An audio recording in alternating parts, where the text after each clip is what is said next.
love Western Sydney University because of the diversity of students that study here.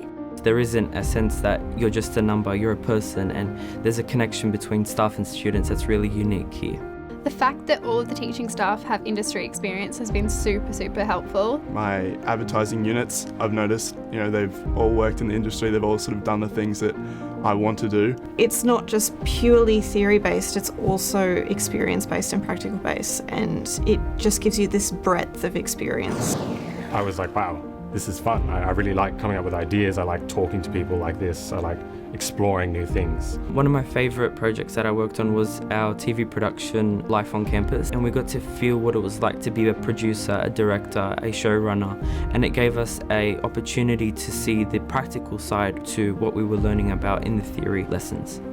Fiji was really eye-opening for me. We were reporting on the resilience of Cyclone Winston, and having the access to that is something that obviously you can't have as a student in Australia. Upon travelling overseas into an international country such as Vanuatu, I was able to really find out about who I was and how I fit in this world, not just in Australia. I was able to go to Nepal, and I had an internship with the Nepali Times, which was so amazing, and actually some of my stories were nominated for a Walkley Award. Having that experience essentially makes me more employable. Since doing my degree, I know exactly that this is the industry I really want to work in. I'm going to be able to use all of this knowledge, and I just think it's really worth it to just apply and give it a go.